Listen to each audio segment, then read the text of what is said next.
within Africa, what I see personally is a collaborative space where we can create value across multiple different sectors and across multiple different countries. And what does that require? It requires each individual to play their part. And more so than that is also for us to be able to collaborate to make sure that we are maximizing the value that exists amongst us. A lot of people founders here and a lot of developers here can attest that sometimes we build MVPs for even 4 months and 6 months, only to put it in the market and realize it's not going to work. People don't like it. It can't do anything. And then you have to build again for 6 months. Before you know it, that's 1 year. The best gift you can give to a human being is a chance. Yeah, exactly. A child that does not cry will die in the carrier. There are too many problems in the world for us not to be the solutions to them. There are too many of us pointing fingers, looking for other people to solve for things that we know innately we have a piece of the puzzle for. Think about the failures you've had in your life. Don't you learn more from failure than you do from success? I have. Absolutely. That's where the biggest lessons are. Yeah. All right. Welcome once again.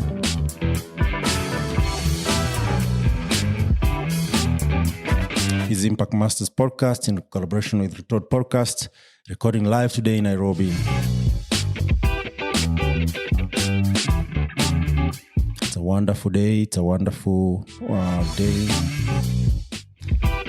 And we have an amazing guest in the house. But before then, I would like to welcome you to today's episode, where we talk about Africa digital economy, the emergence of WhatsApp as a de facto operating system for commerce across the continent. Small and medium enterprises, from retailers and logistics operators to clinics and learning institutions, are moving the entire commercial stack onto a single channel, that is chat. Today, we speak with Kalebu Gwalugano. A second time he is gracing this podcast setting. He's a Tanzanian software engineer, but a global economy trotter. He's everywhere. His solutions works across borders, and a machine learning specialist and founder of Neurotech Africa, the team behind Sarufi, Gala, and Gala Rails, platforms that are shaping the future of conversational AI and social commerce in Africa. But before then, this is a Retort podcast in collaboration with Impact Masters Podcast, supported by Africa Stocking and Impact Masters. Africa Stocking provides a communication platform as a service, integrating telco for the developers, providing you USSD, voice, SMS, and mobile data APIs for the techies to build sustainable and scalable businesses. Impact Masters is an amalgamation of communities and providing experiences as a service, as well as a tech solution as a service. And you can check it at impactmasters.io and Africa Stocking and africastocking.com. Without further ado, I would like to welcome Mr. Kalebu. Kalebu. Yes. How are you, man? It's been a while, huh? All is well. When were we with you last? Is it 2023, 2022? 2023, I think. 2023. Yeah. How are you, man? Yeah, it's like 2 years ago, yeah? Yeah, like 2 years ago. Yeah.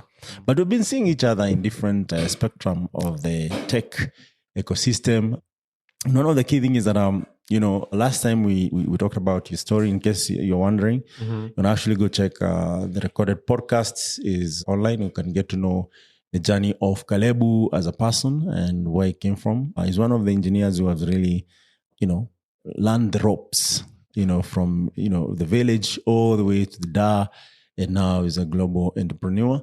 And also a solid engineer. And last time I checked, also he's building communities, very active in communities, ensuring that the pipeline is flowing, which is a very interesting and niche interest of mine when I see entrepreneurs really pay forward. But today, we're going to talk about, WhatsApp, which actually loops in your business. So tell us more about your business, man. You have grown. How many employees do you have now? Employees, I'd say something about 8. Including myself, yeah. Wonderful. Can you introduce us to your business for those who don't know about your business? Okay. So business has evolved pretty much over the years. We began mostly as like a consultant arm around AI. Basically, come to us with any of the AI problems, we solve it. Also, we did a lot of consulting around big data, but also credit scoring for fintech banks. And then over time, I had a huge interest in building chatbot and AI and We then, over time, began building something around similar angle, which is called Sarufi, which was more like a platform that helped developers to build chatbots, our close platform, whether it's WhatsApp, Telegram, SMS, USSD. Yeah. And then right now, we are basically building Gala, which is purely WhatsApp-first commerce platform that is aimed to empower medium to large enterprises to automate the entire commerce experience through WhatsApp. Yeah, so it's been a journey, but if you notice something, it's mostly going to be AI. And right now, WhatsApp is becoming very, very common in between what we're doing now. Yeah. And, before even going deep to technology, let's ground ourselves in behavioral reality for most African consumers. So anyone shopping, for sure, they'll go and either ChatGPT or Google whatever solution they're looking for, and then they get some proposals. That's like 2-3 years ago. But today, if someone actually even Googles, the first solution they get is AI generated, like giving them like an overview, what they should look at, like a summary that they can go through quickly. And of course, definitely people want to call. That's the default, right? But now call costs a lot of money, and also sometimes it doesn't go through, or network is not available as you would want it to. Hence SMS, and that's why Africa's talking is big across Africa. But now with the chat, if there is internet, definitely you can actually chat and use Telegram, Messenger, WhatsApp, and so on and so forth. So it's cheaper than browsing, right? Given the noise that browsing gives you. Yeah. So most of these requires new learning curve, especially now with how we have AI. And one of the key things is that, and you can tell us this when you explain what you're building, is that you can actually even interface the chat with the SMS, which is like a 2G, 3G kind of interface, where you can chat and get responses on SMS, definitely confirming the OTP or that is one-time password, as well as the confirmation of transaction and so on and so forth. Like M-Pesa is entirely built on the principle of, if I have not seen the confirmed message, you have not paid. So if there's something that should be reliable in Africa that has been proven the business model is chat. And for you chose WhatsApp first, right? Are there reasons around that? Yeah. So you talked about how people like purchase product, right? So say they go to Google and they search for a product, they get a recommendation and they go for that. But I would argue, say in Africa, most people don't do that. So instead of using Google for searching products, they use Instagram. Yeah. So Instagram is like a massive, like it's a discover, it's like a search app for searching products. Yeah. So for instance, because if I go there, I go to an Instagram page of a particular product, I can just see their prices or their sellings. But most of the time, Instagram is more like a website. So it's why they're using website like Instagram over website. A lot of people still don't know how to make a website. It's expensive. You need a domain. You need something. So a lot of business owners, they don't have websites. So even if you go to search it, you won't find them on Google. You might find maybe some result on Instagram, right, to Instagram. Okay. So a lot of business owners, they manage to build themselves quite a brand online. A lot of them they're doing on Facebook, Instagram, and now massively TikTok. So this social platform are like discovery platform where people can actually discover products using maybe content creation, you create a product. And if you notice now, so this is discovery, right? How are people actually purchasing this product? Yeah. So digging deeper, you find a lot of them just put a WhatsApp link. Okay, if you want more product, just DM me on WhatsApp. Yeah. Why? I think so many reasons. I think it evolved like naturally. Everyone is on WhatsApp. Everyone is on WhatsApp. Yeah. But at the same time, WhatsApp, it feels like more personal because in social media, they're using username and everything. It's very hard to tie it to a person. Even if they scam you never know. Yeah. But WhatsApp, there's an essence of like personal connection of talking to someone. Yes. Yeah. And you can call and then you can, video call. So it's more personal and people are more used to it. So a lot of people, they might discover product on social platform, but go to WhatsApp to have a chat about purchasing. So like someone say maybe take a screenshot of a picture on Instagram, go on WhatsApp, say, okay, do you have this? And then the business owner like, yes, we do have. He's like, okay, I want maybe this size and these colors. And he's okay, this colors is how much? And then when they're ready, like, okay, the customer just send a pay bill, Lipa number, a pay bill to the customer, a screenshot, but when you pay, just send me a confirmation screenshot. And then when they do that, it's okay, I'll call a border, you just have a conversation on where to deliver the product. So this is how a lot of commerce is happening. This is what has taken off. So a lot of people are actually selling heavily on this social platform like WhatsApp. The only thing that is different is that it's manual. Instead of having a storefront, you have a human front. So it has to be done. Sometimes if it's not maintained, you may run out of stock and people are still ordering. You may run out of stock. It's very hard to manage if you promote it. Okay. But sometimes, it's human. You might be busy. You might be out of internet. So it means you are relying on you being on WhatsApp always for you to make money, right? So it's working, but it has its own limitation because it's a human front and it's like, that's what works right now, right? So if you take people, as you say, to website and everything, so there's a learning curve and there's also literacy, so you never know for sure. Yeah. So I think for us, what we are now trying to do, so we see this is a commerce which we think it's actually working, right? People are buying everything like tourism, everything like products, services on WhatsApp, but it's just very manual, right? So what we're doing is, can we find a way to replicate what a human do to the customers so that the customer can feel like it's the same kind of experience? But right now, instead of talking to a human, we have an AI system on the other end that actually been trained to understand how you purchase. So if you go there like, hey, I like this, send you pictures, and then you say, okay, maybe I would like to purchase this. It send your card, you choose how to pay. You pay, you get an instant receipt, and the business owner get a notification, an SMS, oh, there's a customers.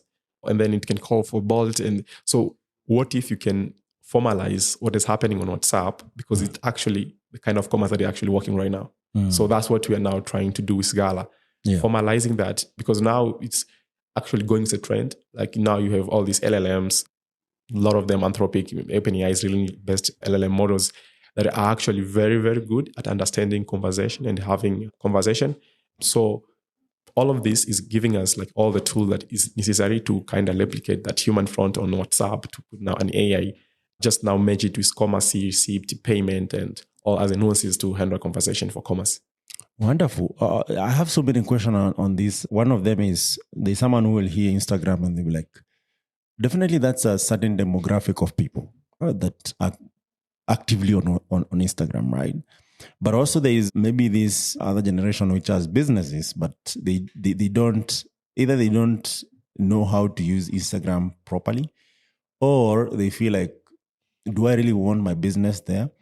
What would be your take on them? Should they hire like young people who understand how Instagram works, and that means maybe extra business, or should they just go directly to WhatsApp where they are and support it directly from there? Yeah, I think it's very crucial. They need to hire some Gen Z. TikTok does this, or creative comedies. Because nowadays people like they don't react to posters or something. You need actually to be creative with content, because people don't want just to, you can spam people with your poster, like, hey, buy this, buy that. So people will buy to you, because if you mix what you're selling and some entertainment, some comedy, some trend going on, people pay attention, because now attention is very rare. Like, how do you capture that? So I think it's very, very crucial to really keep a presence on this platform. Yeah, even if you have a website. But I think if you now want to capture more audiences, you need to be very, very leaning toward how you're going to strategize how to reach this. A lot of young buyers, but also, not only young buyers, there's a lot of people use TikTok nowadays. TikTok, Instagram, and Facebook. So keeping your presence there and giving content creation, I think it's very, very crucial. Otherwise you might just spend a lot of money sponsoring and not even getting results, So assume now I'm a newbie in your business. Take me through the process. Maybe I have my Instagram, I have my WhatsApp number. It might be personal, not business. How do I onboard? How does that journey work? Okay. So the journey is, so we're WhatsApp business official provider. Okay. So we can onboard business to this WhatsApp commerce on behalf of them. So using the existing number, or do I need a new number? Okay. So for a while we've been using a new number, but right now you don't need a new number. You can use the existing number. So as long as that number is on WhatsApp business. So what's happening is some people mix the business number with personal chat. And some people, they have a business number which is exclusive for chatting. So what we do is you just tell us, okay, this number, maybe you mix it with personal chats, because we on Gala we have something called ordering mode. Ordering mode, it won't respond to just text. So it tells you maybe this is a personal chat, you need to handle it. So it will respond only if someone go to cart and place an order. So if someone go to your catalog and place an order, it automatically jump into to respond and take all the way to the payment.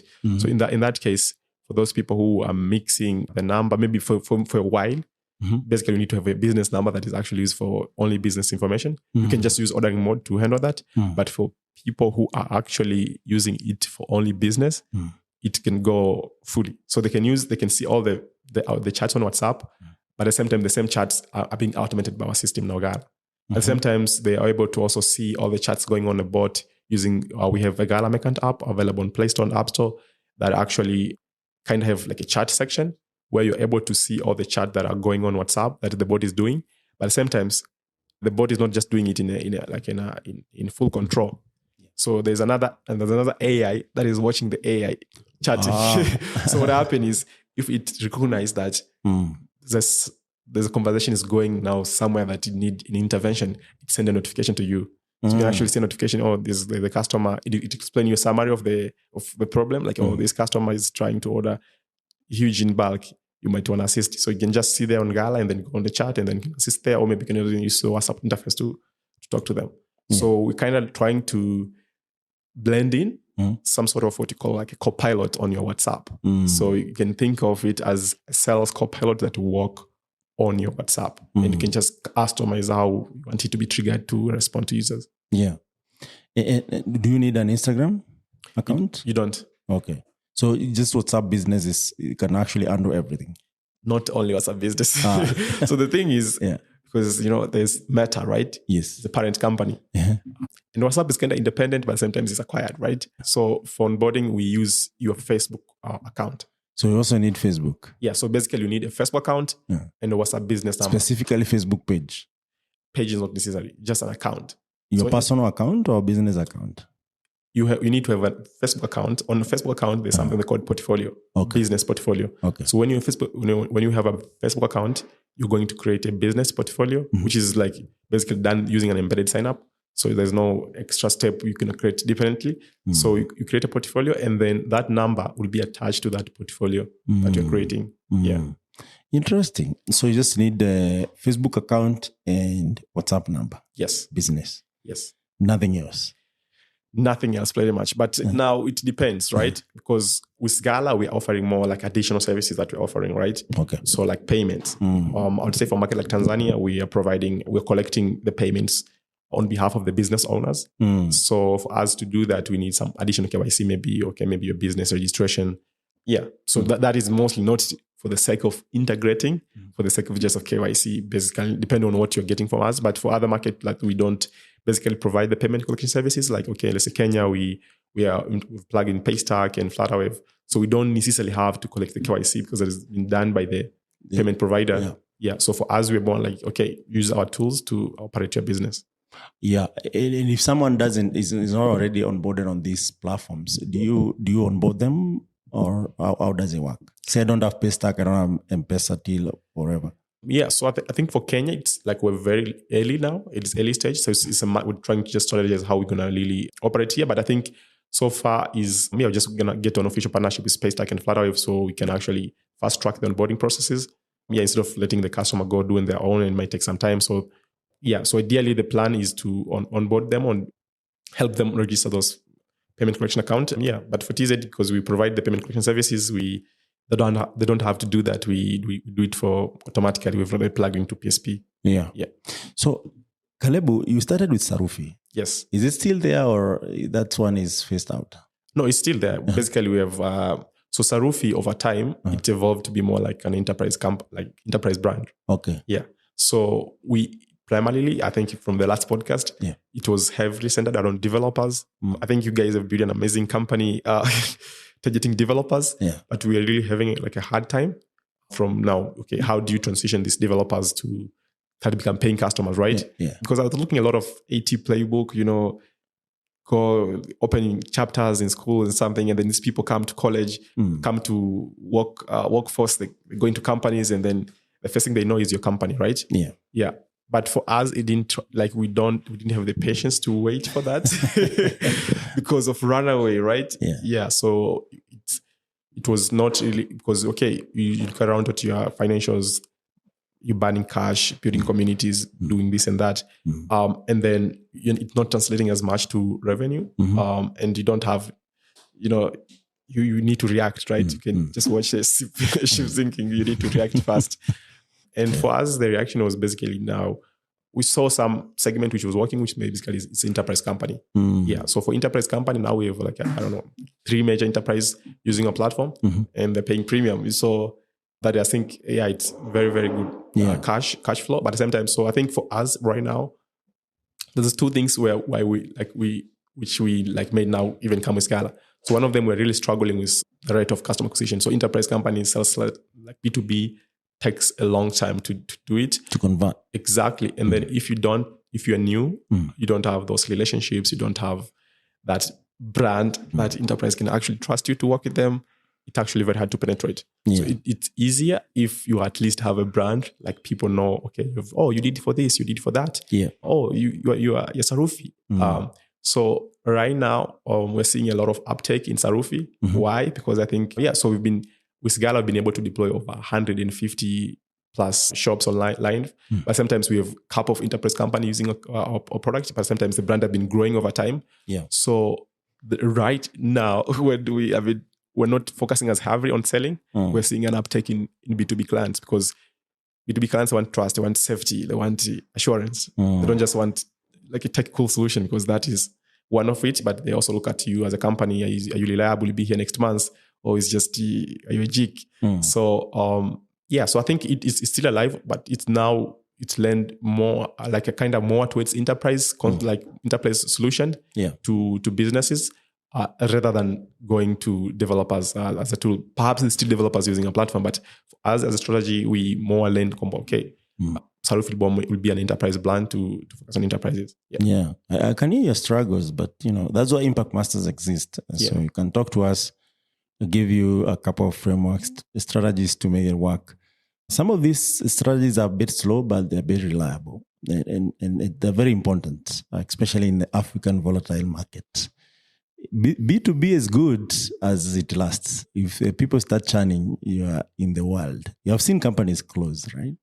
Which were generating a lot of revenue. So not to scare you or anything, but in the tech ecosystem, one thing I've found as a trend, if you don't have really the pipeline, even for B2B or B2C, if that's your model, eventually you lose that traction really fast. And if you had 3 good paying customers and you lose 2, you're in trouble.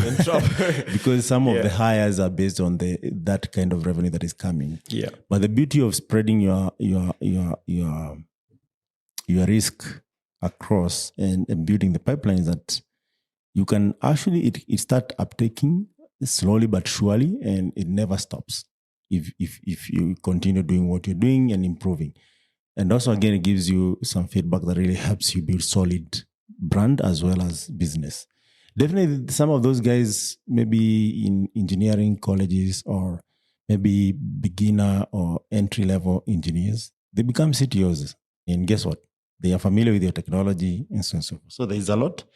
But if you're interested, we can always talk and see. But interestingly, you have been an Africa Stocking customer, right? Tell us more about how you use our technology. We use it, for instance, right now, the most exciting part is basically been experimenting with the voice API. So when a customer they receive an order, right? You have to send them an SMS. You have to maybe send them an app notification, the Mercant app. But sometimes we find someone maybe is busy and is missing that order notification, and it can delay actually to not react on a customer. So we managed to plug voice API in a way that is optional. Someone can enable it in a way that when someone purchases the product, if they enable it, they can also customize. Okay, I want maybe order from minimum from this amount to this amount. Trigger an alert call me that, okay, there's a new order coming in, please check it out. So that is one of the, apart from I think we worked with for clientele, maybe USSD, but for us, as internally. I would say maybe SMS and call. Yeah. Call is cool. Yeah. I've been playing around a lot Yeah. with call. Yeah, so I think call is really cool. Yeah. I think we are basically thinking of doing even some deeper way you can actually do the call API. But I think Yeah, I mean, everyone who is using AI, they're finding our voice API really quite intuitive. And I understand we're actually scaling it in different countries as we speak. The recent one being Rwanda and South Africa, if I'm not wrong. So if you're in these countries, you'll see a lot of us. But even before we get there, definitely you can always integrate and continue building. And the beauty of this is because also AI, text to speech to text is quite intuitive in a way that helps people reach out the customer regardless of the situation or availability. But how is a SMS? Do you use it on OTP? Is it confirmations of the orders? How does it work for you? Yes, I think we do it for both. We use it for order confirmation, OTP, but at the same time, we've also plugged in Bolt in Tanzania. So Bolt is when... So Bolt is the delivery guy? Yes. Last mile? Yeah, last mile. So we've plugged into Bolt official API in a way that when a customer places an order, the system will automatically call for Bolt. And then, so we need to alert the business owner, okay, there's a Bolt coming in, but also, so that they can actually, go and respond. So, so we don't want to rely heavily on, let's say, app notification because they might miss it. So we also use like multiple ways to notify the business owner, or there's a ride coming in, ride is already here. You can call them through this number. So I think that for that case, basically order, OTP, and ride notification. Yeah. And one trend that I've seen with the e-commerce nowadays is that people prefer to pay on delivery. Is that the case, or that is changing? I think that is mostly because of trust. Yeah. So I think, for instance, I do purchase a lot on Instagram, right? I don't know any of the shop owner if I send my money. I send my money, my money is gone, right? So there's no one to assure me that my money is safe, right? At the same time, if I say all this, like maybe formal commerces which have integrated payments, they don't have a wide pool of things I want to purchase. So I don't have for this official, like say they have e-commerce marketplaces. A lot of them don't yet have like a distribution of services that, like a lot of services that I can actually go purchase this, purchase that. So as much as I might purchase one or two from this formal like platform, commerce platform, I might lean more towards Instagram.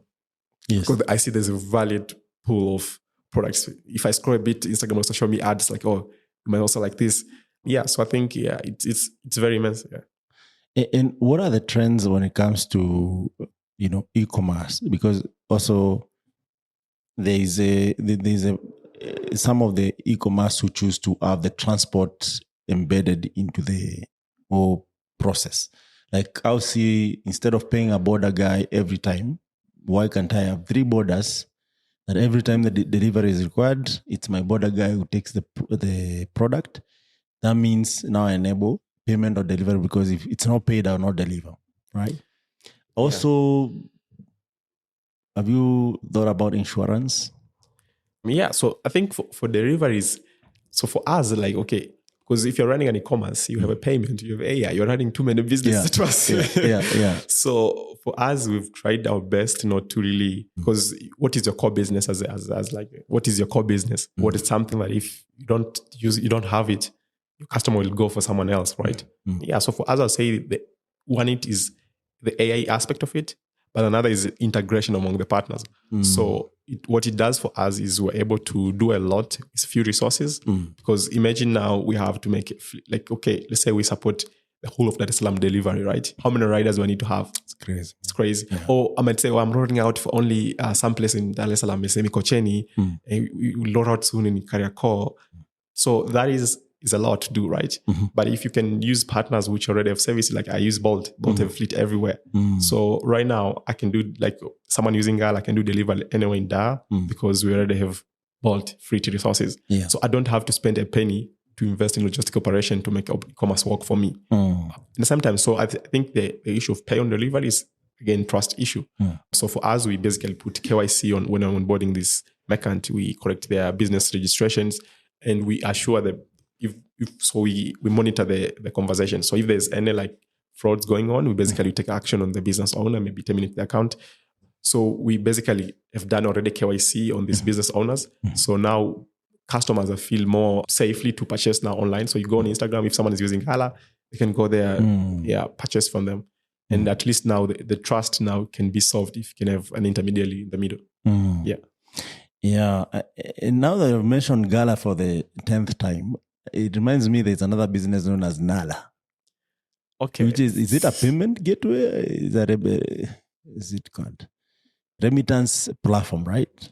Yeah, they've remittance, but now they're building like a payment trail. Yeah, payout platform. Yeah. Okay. Yeah, what is this, the Nala, Gala? Is there like a trend, like, if you name, and this is like a side question, if you name it now, something, La, it's going to make it, or it was just coincidental? It's a coincidence. Yeah. Basically, I didn't even name it. So what happened is we're basically looking for a name, right? Yeah. We're building like something of a commerce platform. Yeah. So a lot of the names that were coming in were like, okay, Soko, like Soko, maybe Chat Soko, or maybe, I don't know, like this Soko stuff. Yeah. But like, okay, this sounds too common. There was Soko Watch, which closed down. Yeah. So I'm okay, let's try something new. So one of the colleagues said, okay, why not Gala?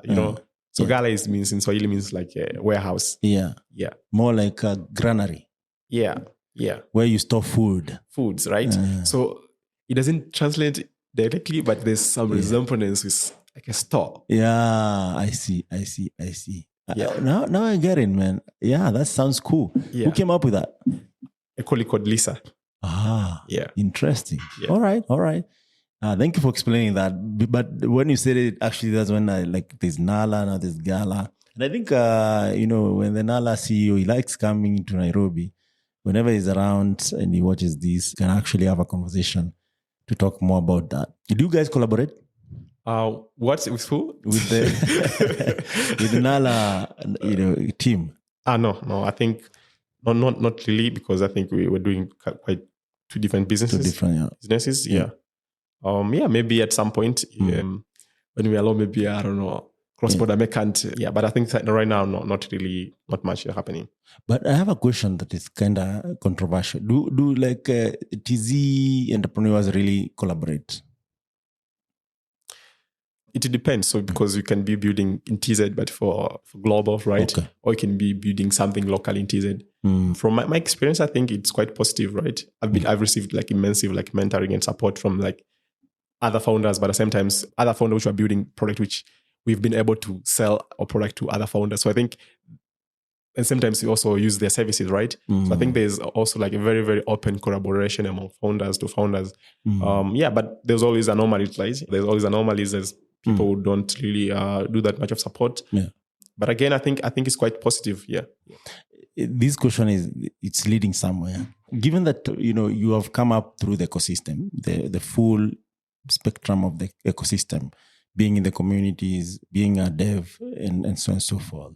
At this stage, do you feel like maybe there's another platform that is required where maybe entrepreneurs could meet, exchange thoughts, learnings, lessons, opportunities, network, and so on? I saw Sahara Spark, which was super interesting. Do you need more of those? Do they serve the ecosystem? And what can be done better given that you're the key player in the ecosystem? We need more money. Just more money? I think community are there. Like I think, I don't know, couple of groups, like 10 groups with startup founders. I think it's good. A lot of opportunities are being shared. There's a lot of very niche groups, like, okay, there's fintech association, there's fintech founders. So if for instance, in TZ, if you're doing payment, maybe something like a payment layer is down. So you don't have, so there's groups, so usually like people actually talk about what's happening, these challenges. So I think we have those platforms. Maybe it could be better. Yeah, I think platforms are there. Again, money. But I think one of the missing bridges, as much as those platforms come, but also I think the aspect of financing, I think for Kenya is a bit more mature. But for TZ, I think it is still very, very early. Because I think I saw a newsletter yesterday, like a paper saying Tanzania, there's this year they haven't crossed a 15 million check in terms of all ecosystem fundraise. That is USD or Tanzania shillings? No, it's USD. But you may find ecosystem around Nairobi raising, I don't know, 400, and Majirani were doing 15, not even 15. So I think, and now there's no companies there, right? There's 7 million population. There's like an amazing founders building very good solution, but sometimes find like the lack of finance can actually cripple these creepers, let's say. Yeah, no, I mean, I hear you, but one of the key things that I found, given my experience in the ecosystem, is that even the funding actually follows the trends. Like, for instance, if you have a great ecosystem of just founders and there's no like talent, definitely you have to import that talent. And that is not good for my money if I'm investing in that ecosystem, because it means I'm paying maybe premium, whereas I could pay the normal rate, which means my money has a long way to go, right? So one of the key things that I think maybe, the ecosystem I want to consider is, and I hear you that your community experience is like, community, you just spend money, you don't make money. But I think that helps a lot build the rails that requires to support that growth. And anyone who is doing that needs a lot of support. And sometimes if just people coming together and putting things together so that it doesn't become one entity's burden, which could actually open doors for the investment. Because investment is not just a matter of like, I have a cool idea. Also, I want to know, can this market afford this idea, so that if I invest, for sure, there's returns. And also investment is not as good as it sounds. Sometimes people put in money and that's how you close your company. Very much. If you don't really offer the value that you agreed upon, as well as also there's toxic investment and so on. So, yeah, I mean, it's your ecosystem. Definitely we can always exchange thoughts. But given you're a key player there, I think you have done a lot. So maybe you can castigate a few other people to chime in and ensure that that is growing, because for sure the money is out there. But one thing I've learned also in the developed economies, where we have this VC fund, people can give you $1 million easy just to try your business model, is because the rail is always moving. Every single day there's a community meeting, either of VCs, businesses, devs, hackers, and so on and so forth, trying to innovate, trying to see what is the best solution.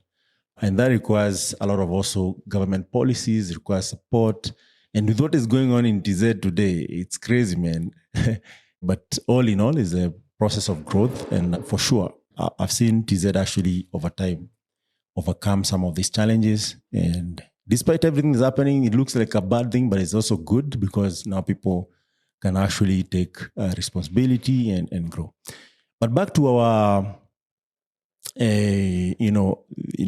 line of questioning, whereby you have a business, you have a couple of products, you have experiences, you have tested the markets. What are the biggest challenges in that journey so far?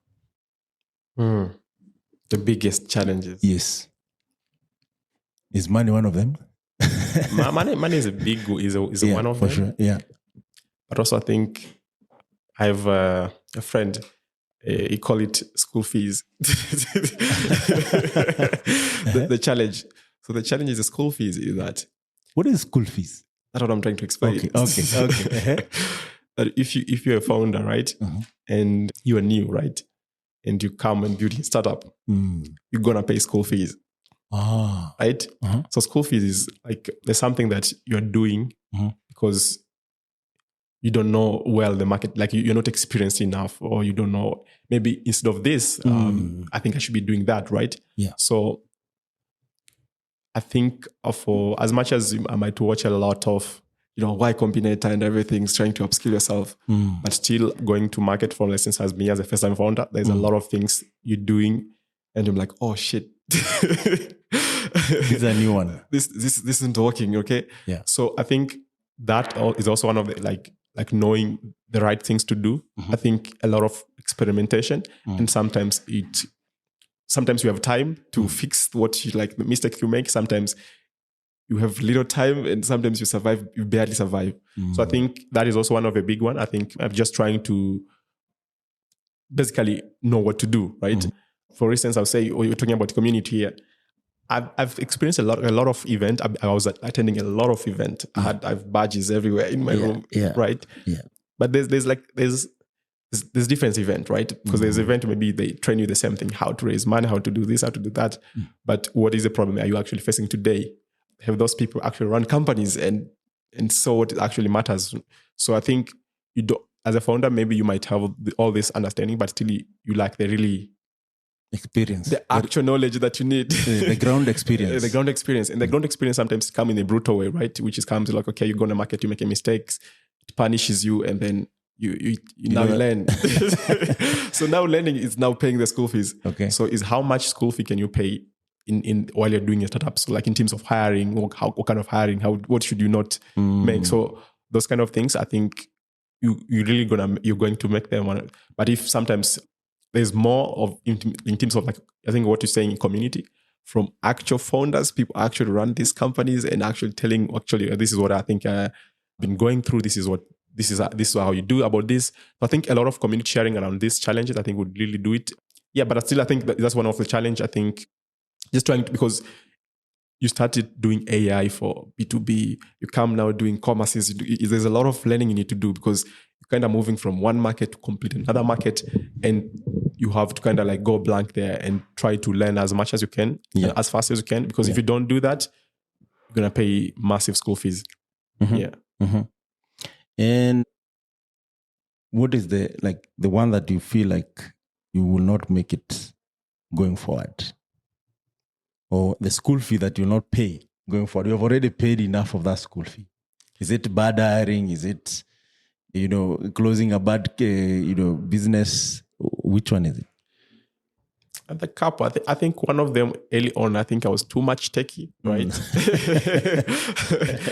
More than an entrepreneur. I was putting tech here and then business here, right? So as an entrepreneur, I take a sense of pride in building, right? Yeah. Like I as a techie, I like building stuff. Yes. And sometimes you might really like that a lot to the extent you don't really think of the business fundamentals as much as often. It's not like you don't think of it at all. Yeah. It's like you don't think it as often. Yeah. You should be thinking of it every single day. Yeah. Because that's the actual business. Because if you have the techie and the cool and it's actually working, but there's no business, there's no money coming, there's no cash flow, there's no business, right? So I think for a while I was building Sarufi. I was early much on that, and it kind of costed me because there's a point where we're basically almost running out of money and there's no money coming in. So it means your entire cash flow was basically from an investor, right? So it means, how do you sustain yourself going forward? How do you make sure whatever action you're taking, whatever presentation you're doing, it's also to help you stabilize, okay, you're getting the revenue. So maybe something's not working, cut it off. Yeah. Day one, right? Yeah. Don't wait, not because you love it, don't wait for, 3 months. Something is not clearly working and you're not really, it depends. But I think that was quite something for me. It's kind of like, okay, you need to also root yourself like heavily on the business fundamentals on as a business, apart from just techie. Yeah. Okay. Fair enough. I know your business also supports transport and logistic. How is that going? Oh, you mean Bolt? Yeah, no, Sarufi. Does Sarufi support buses and? Okay. So I think we have like 3 companies now in the logistics space, but mostly around the offering. One is offering, our major client is offering like ferry ticketing, mostly Zanzibar. Ferry and buses. Yeah, and another one more doing of the same. So another one is doing bus ticketing. So we have one, I think we've been working on from like last year. We did the first pilot. It didn't actually work very much. And now we're trying to relaunch it. Okay. But the fact is, there's a new like experience from WhatsApp. It's called WhatsApp Flow. What it basically allows you to do is to create mini apps on WhatsApp. Okay. Yeah, so I think when building bots, the different architecture you can actually consider. The one actually which started with is whereby you just use normal components, whereby you send a message, you get a message. You send a message, you get a message. So you might find sometimes, let's say a booking takes 20 steps. That's a lot. That's 20 messages. Yeah. And then 20 messages, you remember you might make mistakes, right? So the way you get like an error is another message to send back and dig it back.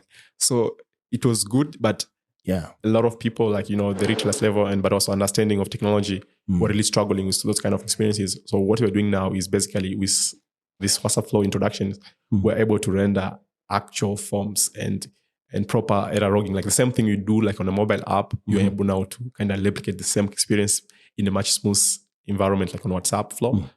So now we have done that for Azamari. We've done that now for this OTAP, which is now offering, or like, let's say if you're trying to book for a bus, you can just go on WhatsApp.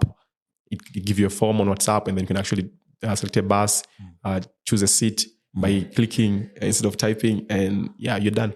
So the architecture that we basically using is we should make user do less as much as possible. So if they type, they need to type twice only, maybe or thrice. Yeah. But the rest should be just click, click, click, click. You're done. Because a lot of people don't like that. Too much back and forth. Too much back and forth. Yeah. So I think for buses, it's still early stages where we're now launching these new experiences. But so far, the feedback is amazing. Yeah. Yeah. So yeah. And talking of that experience and the AI, have you experimented agents? Yeah, agent have been experimented it. We're now considering it on one of our development. We did try to use it on Gala, but we kind of paused it a bit for a while. Yeah, so I think the way you think of it, like, okay, because agent is basically, a normal chatbot is just you send a response, you find a message, like if you maybe understand the context, you find a response and you send it back. But agent can be more like it's like an entity. So can have access to tools, resources, and can actually do more than just that, right? Can actually do some researches and before responding back. Yes. So what that does, I think it's good. It's become more accurate and maybe more conversational. More the control is like it's much more, because if you're using a normal chatbot, it's very, very like it's like a lockbox, right? It's locked, so there's only like room you can go in the inter. But with an agent, it's kind of like giving you an open floor. So just if you give them tools and resources, it's like an open floor that you can go basically anywhere. It can actually manipulate. There's no specific way it can actually act, but it depends on architecture. But yeah, so what that means is that it's going to be good, but sometimes it's going to burn a lot of token. Yeah. It's going to burn a lot of money. So are you saying it's an expensive venture as of now? It depends on the use case, right? For some use case, for us, let's say for Gala, because we're not charging people for the chatbot, we're charging for the payment.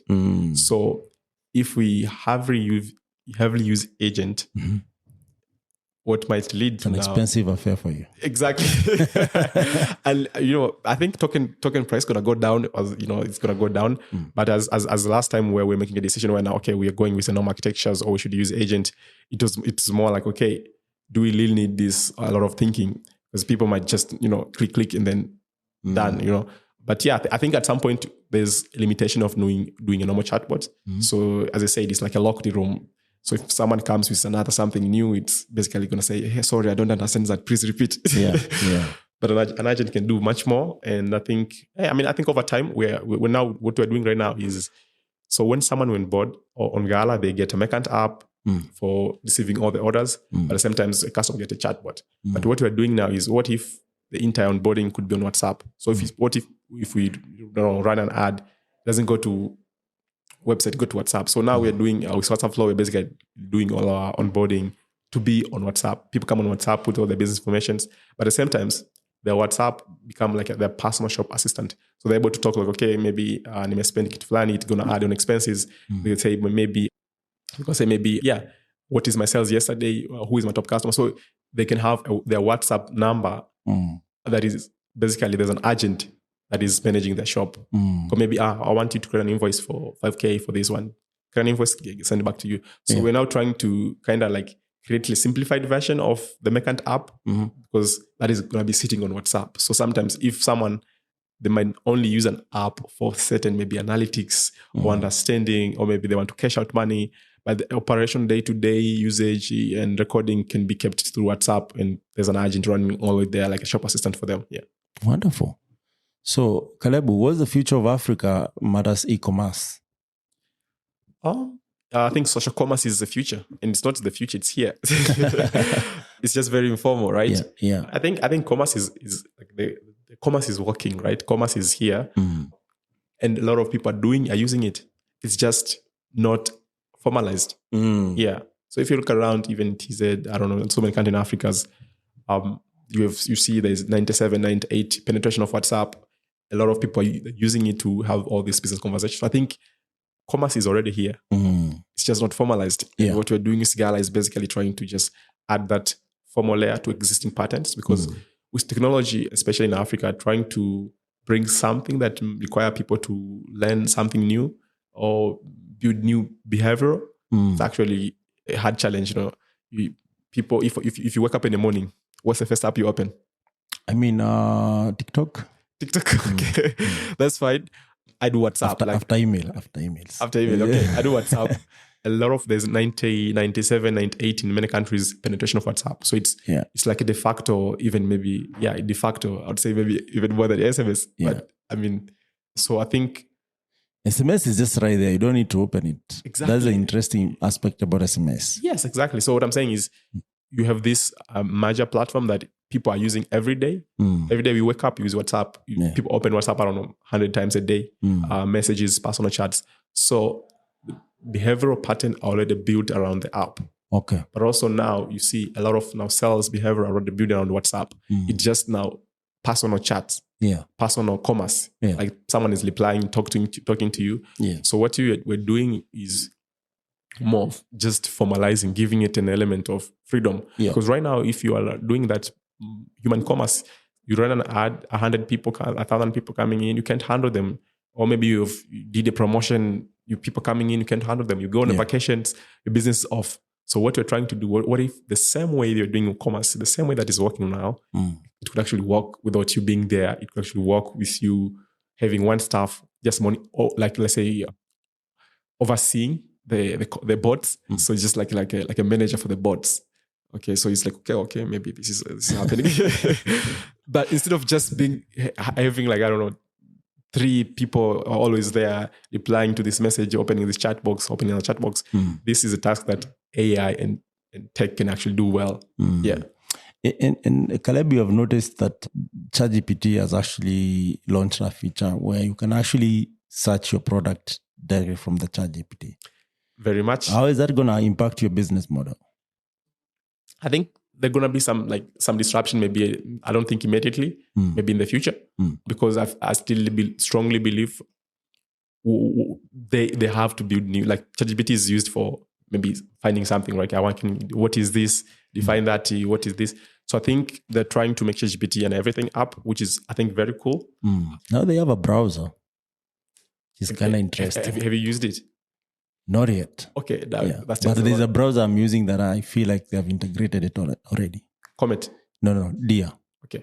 Yeah. So that tells a lot if you haven't used it. That tells a lot. Yeah. So I think still there's WhatsApp is kind of for me like a high contender for commerce, because ChatGPT need to do that. You need to build that thing from scratch, because first of all, I'm going to ChatGPT.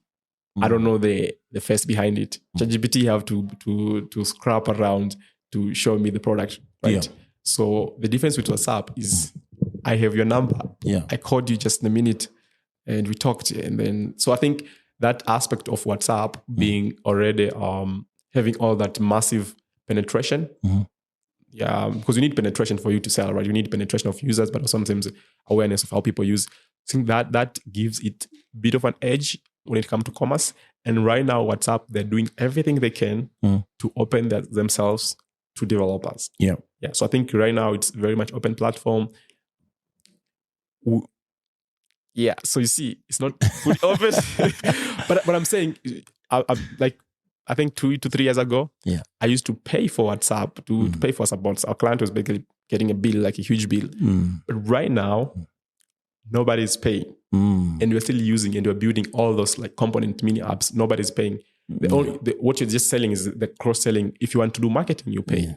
But if you're basically just testing things out, not testing things out, running an actual business. Oh, at what point do they start charging you? They don't charge you unless maybe you want to market. What does that going to market? So for instance, like, as I told you, like as a marine, right? Yes. So what it does is the customer DM say, hey, hi there. Okay, you want to book a ticket, click here. So if a customer texts you first, you don't pay. Okay. But let's say you're having like a brand new sneakers that you want to promote.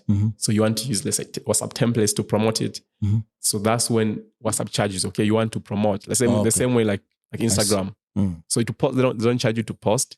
They charge you to boost. Yeah. To boost and promote your app. The same way with WhatsApp, they don't charge all these experiences. So it means for me, I can basically spend nothing building all this experience on WhatsApp. So why would you do that? Why would you make it so easy for people to build platform on your things on your platform? That's the future. I think WhatsApp is mom test. I see. No, I mean, when you said it's more developer friendly, I found that statement quite interesting, given that, Facebook used to have Facebook dev circles, which they discontinued for no apparent reason. So I'm like, if I was a dev there, which I was, is it worth now going back because they have this AI stuff on WhatsApp, as well as, the integrating businesses, and they feel now we need more devs to build on this platform. And it's a problem I have with so many other companies that really every time they see the need of devs, then they purport to see the importance of devs. But on a normal day, they're like, dev is waste of money. Dev, you're burning cash. Dev is communities, this and that.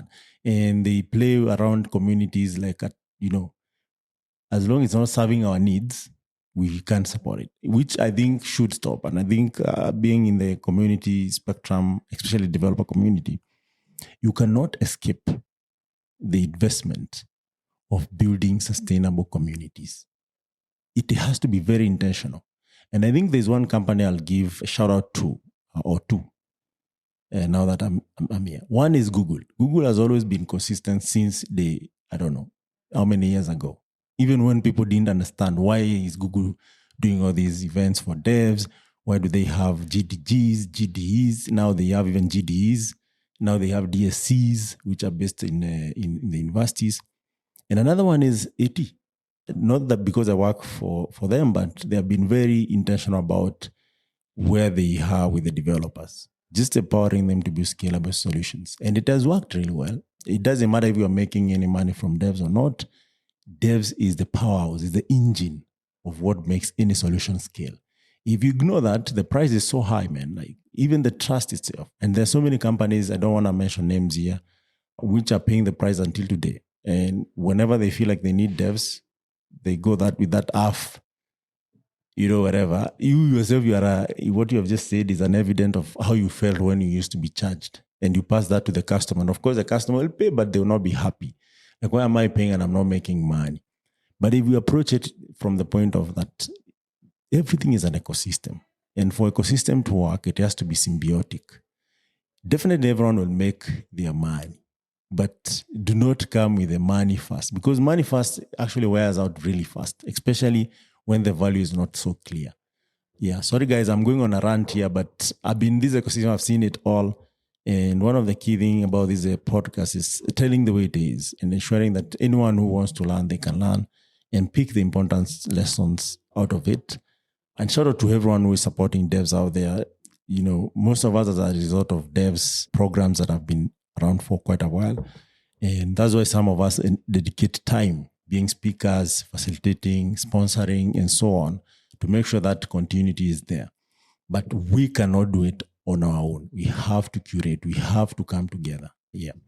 Finally, let me talk about money, which is a very interesting aspect. You've been raising money, man, and the way you raise money is kind of fascinating. Any lessons there? Is it easy? Is it coincidental? Is it luck? Ninyota? I think being in the right place at the right time. Yeah. So for you, I've never said out that I'm going to raise money. It's just being out there. No, I did. Yeah. I did. I've said it. Yeah. Yeah, but saying it doesn't make it that easy. Doesn't mean you're going to get it. Yeah. Yeah. Yeah. Mm-hmm. Yeah. So I think for me, let's think in 2022, you start a company and then, you don't know if you're going to need, I was thinking the most money I'm going to get is maybe just revenue, right? Mm-hmm. Revenue going to sustain the companies. Yeah. Yeah, but so I was not even very much thinking of raising money at all. right? Just okay, can you get this to a proper business that actually making money and we can grow? Yeah, and then over time, posting, you're getting a call. Hey, I would like to have a meeting with you. Yeah. We'd like to invest. Yeah. Yeah. So I think I had those early conversations early on, and it was very, very alien to me. Like, okay, people are willing to put money on me. I had to take a break. Okay. So I'm gonna go do some Googling and okay, what does this mean? They're gonna take ownership, or it's safe, or maybe convertible notes, or what is this? Yeah. But a lot of those early stage engagement didn't much convert into investment, because I remember you have meetings with an investor, you're excited, you're calling your mom like, oh mom, I'm gonna make it. I'm gonna be Mark Zuckerberg. Yeah. And then what you know is just months go by, nobody's doing anything, right? Yeah. Yeah, and it can be kind of Tough, character development, right? Okay. And next time you meet an investor and they talk to you and they're like, okay, you have just calm, tell me. Until I see that check. So you have to be out there, you have to tell your story. It's a must. So you see, because it depends on where you come from, not really. Because there's people you have Stanford, MIT badge. We're not in the same level as me, right? Yeah. Compared to you don't even have a degree. You're just you never worked in a corporate. You don't have that. Okay, X Meta, X Google. You don't have that on your badge. Yeah. You don't have MIT badge. Yeah. You just have a hustler badge. And then you're Tanzanian, you're an African. Yeah. You have all the negative things that any VC look at. Exactly. So it means it's quite a character development. It's getting put out very fast, and to the point I think for me, even my first investment, my second investment, I think maybe my third, I kind of planned a bit, but it was more of being in the right place at the right time. It was not an intentional, guys, I'm fundraising and here's the valuation. I didn't understand. Here's a term sheet. Yeah, so you just said I need money? No. My first investment, I didn't say I need money. I was broke as what?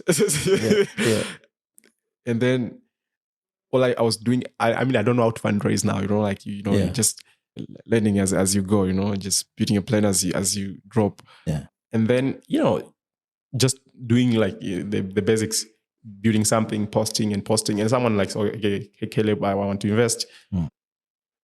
A stranger, basically, not someone stranger, said, oh, come to Cape Town, and then have a nice talk, and then he invested. So, and then I think that was one of the simplest negotiation I ever did, because I didn't even know what I wanted, right? Okay. Yeah. Was it the best deal, or did you get screwed? It served us. So maybe you could have negotiated better, but I think it really served us, really. That You're almost closing down. Basically, no customers. You just passionate gigs. Nobody give you money in that stage. Yeah. Unless maybe you're in Silicon Valley or somewhere, because here people really need the metrics that the business you need to have for them to invest. You need to be somewhere. Yeah. You're just one person and an intern. So basically, they can't evaluate to you. You have a product with no traction. Do they know that it's actually going to work? So what is the value of your company? You don't have, you're a first time founder. So there's a lot of negative, as I said, about you, to the point that even if you say, okay, it's a bad deal, who will invest in you? Yeah. So it was a good deal, I would say, it was a good deal. What I'm saying is just, I wasn't very much aware with the fundraising space, all the teams and everything. So it was one of the simplest negotiations I ever did. It was like, okay, how much are you burning? I'm like this. I'm saying, I'm going to give you for the next 12 months. Oh. Yeah. And then he's like, okay, this percent. I'm like, yes. Just that. Wow. Yep. Interesting. There's not much I'll come back to you as a counter offer. No, nothing like that. Wow. Yeah. Wow. So. And they're still helping you out with the mentorship. And of course. Yeah. Okay. Yeah. Now you did another fundraising just recently. Yeah. So I think we've been doing a lot. I'm gonna see there's product evolution, a new product, okay, it's a different product. Yeah. So I think also the team has been growing. Yeah. So I think before that, we did have an angel investor. Yeah, so I think around 2024, late 2024. Same time, the last money was almost running out. Yeah. You just found another guy telling you come over? Yes. Wow. You must be the luckiest entrepreneur in the world. Yeah. So it was not I didn't post anywhere hey, Did someone call you from nowhere? Nowhere is far, right? Okay. Maybe they've been seeing you're posting somewhere, and so what you're doing is kind of interesting, right? Or complementary to what so it was basically what we're doing with Saruf, it's complementary to their product offering. Okay. Yeah. And then they're like, oh, let's have a chat. Are you raising? Of course, I had my deck, but I spent it, at that point, I never raised money from a deck. Okay. What did you create this deck for? Is it for customers or no, for investors, of course. Like, because you take a meeting from time to time, right? Okay. But they barely translate to the point, Kamba, you basically kind of lose face in raising money through deck. What does that mean? Because you've done that a lot, right? Oh, okay. Yeah, maybe, I don't know. I never raised money from going on a stage. Yeah. So you've done that a lot, and kind of like, just like you're doing it as a catcher, right? Okay, I have my deck here. Yeah, I can send it to you. Yeah. So you have never pitched on a stage? I did. I think this year I did a lot of things I've never did before. Okay. So this year I did something like a new journey for me. Yeah. So at that point I was like, okay, are you raising? I'm like, yes. You have a number? Yes. Yeah. So at the point I'm raising, but I don't approach investors. Are you really raising if you don't? You're not talking to the VC. You're talking to the VC. So me raising was me having my deck. Okay. So which is, so I think, and then he was like, okay, we're interested, and I think in 3 months they became an investor too. Yeah, it was, and at that point now this was now like, okay, this is the second one, right? So I had more time to like do the negotiation. So I'm like, oh, I'll come with a counter offer. I'm like, oh, that's not for me. But you're saying that from a complete disparate position, like as a founder, you can just show that it's like a poker, right? Yeah. You need to put, a poker face. Like the company is gonna survive in the next 2 weeks. Yeah. But you say, that's not for me. Yeah. You put a poker face, and now you start to learn a bit more like, oh, what is a safe? What is this instrument to better? The first one I think was just basically a term sheet. There was not much of like a safe doing. So this time here you need to open like a Delaware entity. You need to do this. So I had a bit more experiences, but sometimes also I managed to get like quite a mentorship of other founders who've raised money before. So I'm going, okay, hey, raise money from this. What do you think? What should I do? So I think that kind of helped also me like learn better, because if you don't know where you stand, it's very hard to even move forward, right? Yes. You need to know at least where are you standing. Yeah. You can watch videos, but sometimes kwa ground is different, right? Yeah, on the ground. The ground is always different. The ground is different from the Y Combinator videos, unless maybe you go there, but you also need to have people locally, founders who are actually building and raised from local or VC. And so I was managed to get a bit of like support from that. Yeah. It really helped me like, negotiate better on a deal and the terms, because you can get a good money, but sometimes the terms are kind of, kind of tricky and might cripple you sometimes. So this time around, I was like able to kind of be very like diligent through the term sheet, negotiate the terms, negotiate the evaluations. Yeah. And then this year again, so it was not like a huge sum check, right? It was just like a small angel check. So this time around with Gala, with like, see there's like huge potential to really grow it. There's a huge uptake in early customers that we're seeing. Yeah. And we're like, okay, as a startup, we can't be like,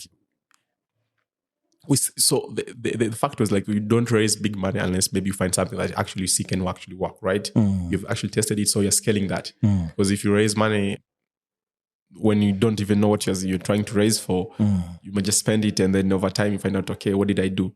Yeah. So we're thinking this kind of can work. And then so I began the fundraising. So I begin like, okay, automatically building my Excel sheet, build an investor list, outreach, send cold emails.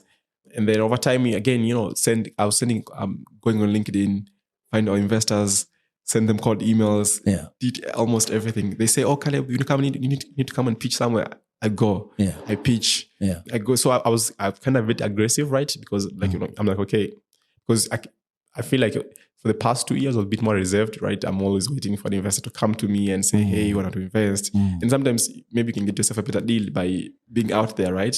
And applying and exposing yourself to a much more surface area for luck to act on you. And I think this is what I did. I was basically, oh, Caleb, there's big stage investors, over 300 are coming. You need to come and pitch on stage. So I'm like, okay, I've never did that, but I'm going to do it, right? So it was like a lot of learning, right? You go on a demo pitch, They say, Kalebu, no, you don't do that. And I'm like, no, I have to learn because I can't always be sitting in my room building like that. Because, yeah, I mean, if you want to raise, if you want to grow, and as a founder, you need to be out there, right? Learn the ropes. Yeah, I'm like, I need to expose myself. Yeah. As much as maybe I might find it uncomfortable, maybe I might suck at it in the very first time, but over time, you come better, and you're exposing yourself to much surface pool. You're learning, getting feedback, which actually help you grow. Yeah, and also I think I did apply to a lot of opportunities. I see Nini apply. I'm like, okay, ChatGPT, thank you so much. Simplify the process. I think ChatGPT played a great role because I can't imagine applying very long applications without an element, because you don't just take it ChatGPT and apply for it because you already know what you're doing. You have your document, you have a Nini. Yeah. So it's just English, proper English. You don't know it vizuri. With ChatGPT, you can actually refine it to make sense to the other person. Yeah, and usione kama back in the while mtu akiona English yake this guy I know anaanza kukupa some, because hivi it's becoming like a common if you can actually use tools well and you know what you're doing. So I think we did got, like, for this year we got 3 investment, I think. One actually from an angel network and 2 grant. Oh, nice. And I mean, I think grant combined, maybe they exceed over all they kind of exceed all the equity fundraising. Okay. Yeah. I think for Tanzania, it's kind of like that. Okay. There's investors, but not much VC ecosystem, right? Because you get it, entrepreneurs, right? But if you're in a market where your only option, basically, like the only available means maybe ni grants. As a founder, can't be choosy.